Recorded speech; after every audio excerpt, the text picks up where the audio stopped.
When a rock song becomes a hit, listeners tend to experience that tune over and over again. Despite the sonic familiarity that results after hearing a song repeatedly, fans, even those who wind up memorizing the lyrics, may not have a true understanding of what the track is actually about, let alone what inspired its composer to write it in the first place. Sometimes, aficionados of a particular band may find themselves happily singing along to a favorite tune without realizing the actual meaning behind those lyrics.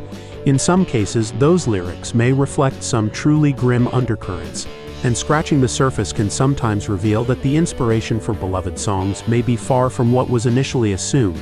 This is popular rock songs that are way darker than you think.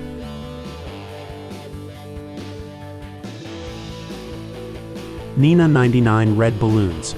Initially a hit in Germany and Austria with the title 99 Luftballons, the 1983 single sprang from the self-titled debut album of Nena, a new wave band based in what was then known as West Berlin. The song took on a whole new life in the UK and the US when the group's singer, also called Nena, re-recorded it with the lyrics translated into English and then retitled 99 Red Balloons. At the time, the Cold War was still raging. Berlin was cut in two by the infamous Berlin Wall, with Germany itself divided into democratic and communist halves. While the English version isn't as clear, the original German lyrics tell the story of someone releasing a bunch of helium-filled balloons as a lark, only to watch them drift over into East Berlin, accidentally becoming the catalyst for a nuclear apocalypse as the Socialist Unity Party reacted to the unexpected objects in the sky. However, anyone listening casually would experience a peppy pop ditty about colorful balloons, without realizing the song's true meaning. Despite the song's grim subtext, it's become a staple of karaoke bars. There's something about the sense of doom in that song that female karaoke singers seem to respond to. Ron Sheffield, longtime Rolling Stone contributing editor and author of Turn Around Bright Eyes: The Rituals of Love and Karaoke, told the New York Times, "There's so much drama built into it, with the slow introduction, the rocking part, and then another slow part. It's a three-act operetta."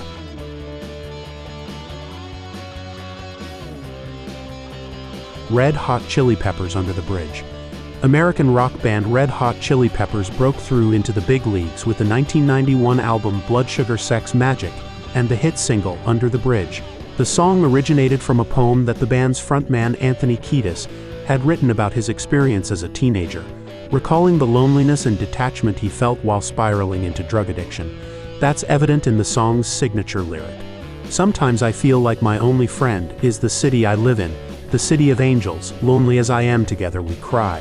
In his lyrics, Kiedis looks back on a specific experience, when he crossed into gang-controlled territory in Los Angeles to buy heroin and cocaine in order to feed his addiction. Kiedis said, "That song came about because during the course of my life, I was what you might call a hardcore junkie for many years. And during that point in my life was a very sad time. Everything that was beautiful and precious and sacred to me took a back seat as this need for this chemical dependency just got more disgusting and insane."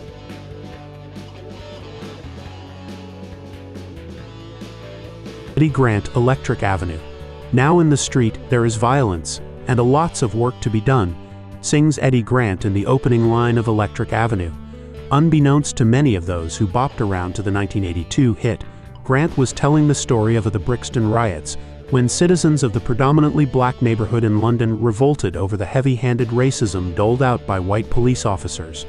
Grant watched the chaos unfold on television, and sometime later was driving through Brixton when he saw a street sign that read, "Electric Avenue," so named because it was the first market street in London to be illuminated with electricity.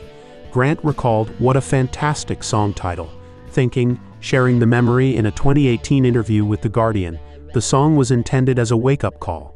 However, it's a safe bet that the American teenagers who watched the song's music video on MTV, which placed it on heavy rotation, would have likely had no knowledge of the Brixton riots, or the fact that there is a real-life street called Electric Avenue. Even Frank Agarrett, the sound engineer who recorded the song with Grant, had no clue, assuming the moniker was metaphorical. "I couldn't believe it," Agarrett told The Guardian. "I never knew it was a real street."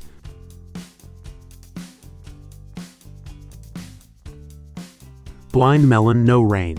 The mere mention of early 1990s rock band Blind Melon elicits the musical memory of No Rain, the 1992 earworm that became a massive hit. Anyone humming the familiar melody may feel a nostalgic smile starting to form, but that belies the true nature of the song's lyrics. The song wasn't written by singer Shannon Hoon, who died in 1995 of an overdose, but by Blind Melon's bassist Brad Smith, as Smith recalled when interviewed for Greg Prado's book, Facts on Track Stories Behind 100 Rock Classics. The song was written before Blind Melon formed after he'd moved to Los Angeles from Mississippi. At the time, Smith knew nobody in the city, and was working construction while trying to launch himself as a musician.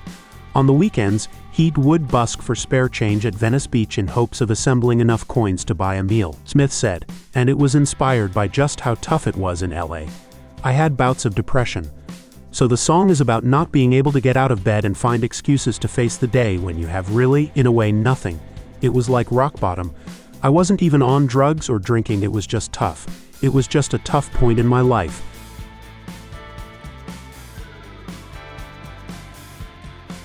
Nirvana Polly.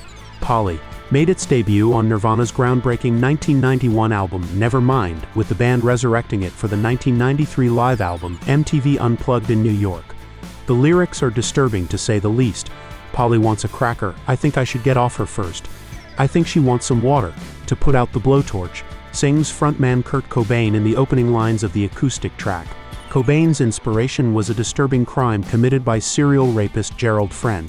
Back in 1960, Friend was arrested and sentenced to life in prison after kidnapping and sexually assaulting a 12-year-old girl in Tacoma, Washington. After serving 20 years of that sentence, Friend was paroled. In 1987, he abducted a 14-year-old girl and sexually assaulted her. She managed to escape before he could kill her, with Friend sent back to prison for life, with no possibility of parole.